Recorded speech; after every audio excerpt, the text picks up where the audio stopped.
bergantung kepada Allah, meminta kepada Allah itu bagian dari ibadah. Jadi kalau kita pengen dapat banyak pahala ibadah, doa aja yang sering. Karena berdoa itu adalah ibadah. Dan Nabi yang paling banyak berdoa itu salah satunya Nabi Ibrahim. Dan kita baca di dalam Al-Quran gimana doa-doa Ibrahim yang sangat luar biasa. Sehingga Ibrahim dikenal dengan istilah awwahun, hamba yang awwah. Arti awwah itu da'a, arti da'a banyak berdoa.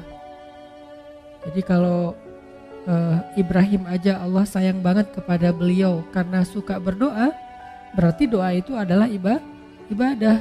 Dan Allah gak akan repot sama sekali kalau kita minta.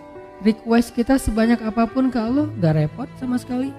Bahkan kadang-kadang kita meminta sesuatu yang menurut logika kita udah gak mungkin, buat Allah juga bukan sesuatu yang berat. Gak akan Allah terganggu, kamu kalau minta ngira-ngira dong gitu. Masa minta sesuatu yang udah gak mungkin lagi dikabulkan? Enggak, karena ala kulli syai'in qadir, gak ada batasan. Allah maha kuasa atas segala sesuatu. Justru dengan meminta kita lagi belajar iman loh teman-teman.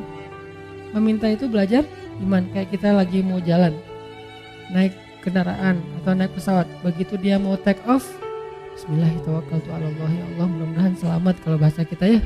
Itu kan belajar bergantung ke Allah. Justru orang yang gak meminta ke Allah, gak bergantung ke Allah, itu istighna, sombong. Memangnya kita yakin take off ini akan berhasil, akan sukses. Apalagi landing, itu lebih berat lagi tuh. Selalu deg-degan saya kalau udah landing. Apalagi kalau yang misalnya pesawatnya agak kecil, terus cuacanya gak bagus, landingnya sampai gak terlalu mulus gitu, itu kan resikonya tinggi. Sehingga pas lagi landing, doanya mungkin 3 kali lipat pas dari take off gitu. Kalau take off doanya subhanallah sakharana haza, kalau landing sampai yasinan, ayat kursi, ar-rahman. Kenapa? Karena bergantung kepada Allah.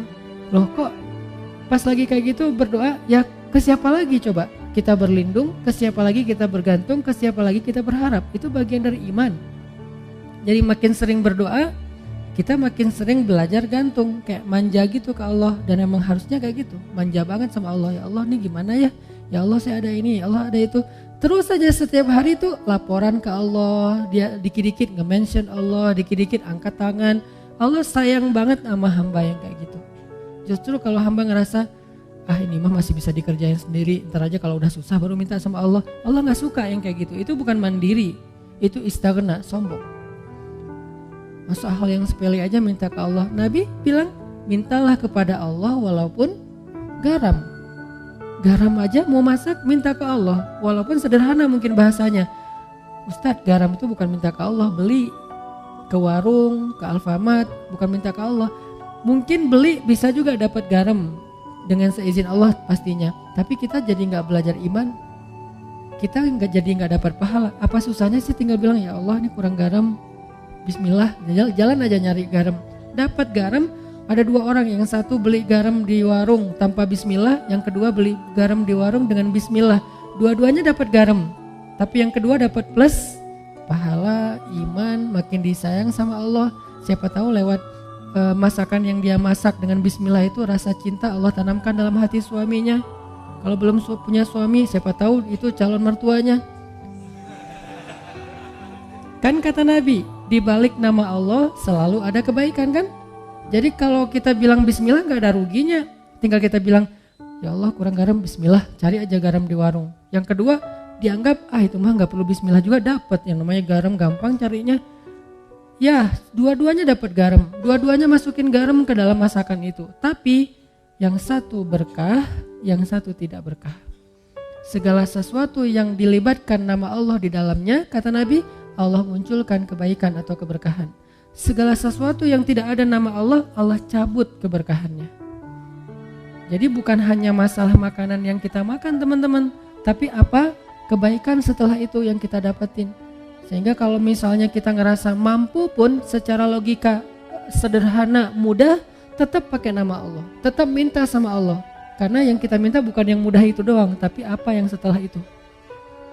Kita jalan naik motor, cuman dekat doang ke rumah teman atau kemana gitu yang mungkin bahkan kadang-kadang nggak perlu takut ada razia atau apa karena terlalu dekat gitu, atau di kampung nggak pakai helm juga, walaupun ini bukan saya nggak nganjurin ya.